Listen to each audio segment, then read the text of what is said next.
Budget से पहले pre budget बैठकों का दौर चल रहा है। आज वित्त मंत्री निर्मला सीतारमण ने फाइनेंशियल और कैपिटल मार्केट सेक्टर के साथ बैठक की है। इसमें क्या खास बातें हुई हैं, बता रहे हैं आलोक प्रियदर्शी। बिल्कुल, देखिए, फाइनेंशियल सेक्टर और कैपिटल मार्केट के रिप्रेजेंटेटिव्स के साथ जो वित्त मंत्री निर्मला सीतारमण की प्री बजट बैठक हुई, उसमें सबसे महत्वपूर्ण एजेंडा यही रहा कि कैपिटल मार्केट में किस तरह से मनी फ्लो बढ़े, इस पर सरकार को बजट में ऐलान करना चाहिए, इंसेंटिव देना चाहिए। सबसे बड़ी बात यह है कि ईज ऑफ डूइंग बिजनेस को किस तरह से बहाल किया जाए और रेगुलेटरी नॉर्म्स में किस तरह से ढील दिया जाए ताकि कैपिटल फ्लो बढ़ सके, आम आदमी ज्यादा से ज्यादा कैपिटल मार्केट में निवेश कर सके। इसके अलावा जो दूसरा मुद्दा रहा वो है सोशल स्टॉक एक्सचेंज को बढ़ावा देने की बात। सोशल स्टॉक एक्सचेंज ऑलरेडी काम कर रहा है, सेबी से नोटिफाइड है, और उसको किस तरह से और इंसेंटिव दिया जाए ताकि इसमें ज्यादा से ज्यादा लोग निवेश करें। तीसरा जो मुद्दा था वो था हाई फ्रीक्वेंसी डेटा कैप्चरिंग को लेकर। अभी काफी लंबे अंतराल के बाद जो मार्केट से रिलेटेड डेटा है उसकी कैप्चरिंग होती है, उसकी एनालिसिस होती है।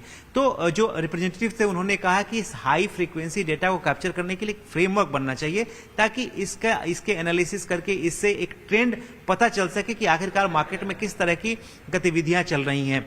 जो दो बैंक थे, रिफॉर्म्स की बात हुई, यहां पर रिफॉर्म्स जारी रहने चाहिए, इन्वेस्टमेंट लगातार इंफ्रास्ट्रक्चर में बढ़ते रहना चाहिए, इस तरह की डिमांड हुई।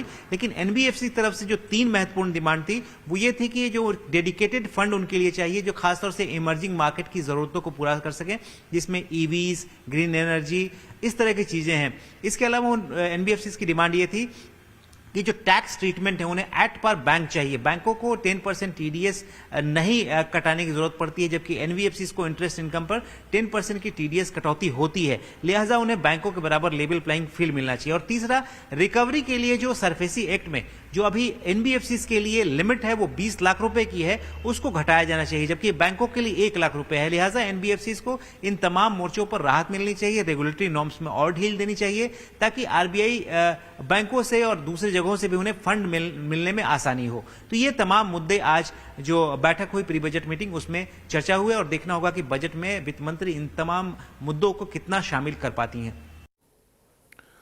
और प्री बजट बैठक में एनबीएफसी के लिए क्या मांगे रखी गई हैं, इस पर हमारे संवाददाता आलोक प्रियदर्शी ने बात की है एफआईडीसी के डायरेक्टर रमन अग्रवाल से।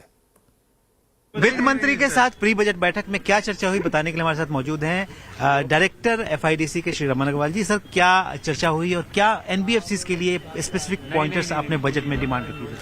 देखिए, हमने जो डिमांड रखी, पहले हमने एनबीएफसी के सेक्टर के बारे में बताया कि आज की डेट में इंडिया में जो एनबीएफसी सेक्टर है वो 3rd largest in the world हो चुका है, यूएस और यूके के बाद। और अभी जो आरबीआई का रिपोर्ट आई फाइनेंशियल स्टेबिलिटी, उसमें जो डेटा कहा गया है कि एनबीएफसी क्रेडिट टू जीडीपी 13.6% हो गया है, और एनबीएफसी क्रेडिट जो है almost 1/4 of the bank credit हो चुका है। अभी एक और डेटा पॉइंट आया था कि जब आरबीआई ने जिसमें कहा कि अक्टूबर के अंदर एनबीएफसी ने ओवरसीज बोरिंग बहुत ज्यादा हुई है, $5.5 बिलियन की ओवरसीज बोरिंग हुई है। ये पैसा बाहर ओवरसीज बोरो किया गया है for on lending to India, और ये इसलिए हुआ है क्योंकि बैंक बोरिंग कम हो गई है। आरबीआई ने जो सर्कुलर इशू किया था, रिस्क वेट बढ़ा दिया बैंक लेंडिंग टू एनबीएफसी, तो बैंक बोरिंग कम हो गई। तो अब वो पैसा एनबीएफसी ने ओवरसीज से बोरो करना शुरू किया, क्योंकि और क्या करेंगे, ऑप्शन नहीं है।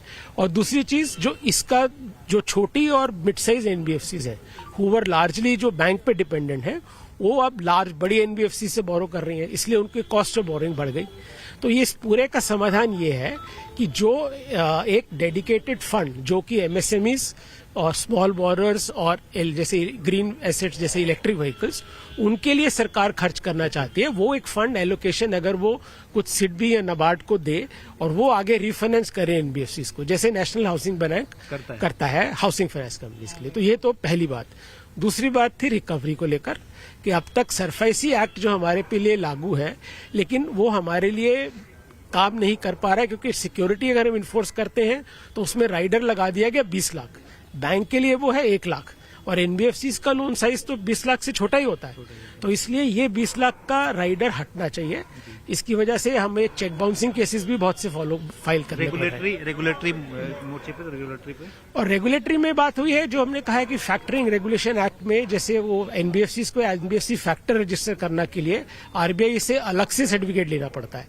तो हमने रिक्वेस्ट किया कि वो प्रोसेस में समय लगता है, तो क्या ऐसा कुछ किया जा सकता है कि एनबीएफसी की रजिस्ट्रेशन जो आरबीआई के साथ है उसी को ही फैक्टरी रजिस्ट्रेशन भी मान लिया जाए। टैक्सेशन के मोर्चे पर टैक्स पर हमने ये कहा है कि जो एनबीएफसी का जितने भी नॉन इंडिविजुअल बोरोर्स होते हैं वो आज हर ईएमआई जो एनबीएफसी को देते हैं उस पर टीडीएस काटते हैं। उसका कोई बेनिफिट नहीं है, सरकार को कोई एडिशनल रेवेन्यू नहीं आ रहा उसकी वजह से। उसका ना बोरोर को फायदा हो रहा है ना लेंडर को फायदा हो रहा है। उसकी वजह से ऑपरेशनली बहुत सी दिक्कतें आ रही हैं। बहुत से आप समझिए ना, लाखों की किस तादाद में बोरोअर्स हैं, हर बोरोअर हर ईएमआई पे टीडीएस काटेगा। लेवल प्लेइंग तो वो लेवल प्लेइंग फील्ड करने के लिए हमें उन्हें एग्जेम्पशन मांगा है। एडलवाइस म्यूचुअल फंड की सीईओ ने बताया है कि प्री बजट बैठक में कैपिटल मार्केट में इंक्लूजन बढ़ाने और ईज ऑफ डूइंग बिजनेस पर भी बात हुई है। कैपिटल मार्केट्स में इंक्लूजन बढ़ाने की, business ease of doing business बढ़ाने की, यही बातें होती हैं।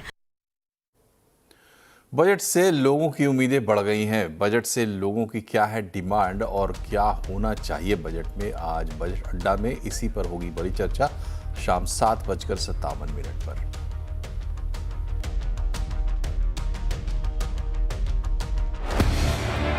निर्मला सीतारमण का ये बजट स्टॉक मार्केट के लिए होगा मेक और ब्रेक। कंजम्पशन, केपेक्स और न्यू एज रिफॉर्म्स की है दरकार, ग्रोथ को भी देनी है फुल रफ्तार। रोजगार बढ़ाना है और टैक्स कम कर मिडिल क्लास को भी लुभाना है। मोदी 3.0 के इस खास बजट का पूरे देश को है इंतजार, क्या करेगी सरकार। देखिए बजट की सबसे बड़ी कवरेज मेरे साथ आपके अपने चैनल CNBC आवाज पर।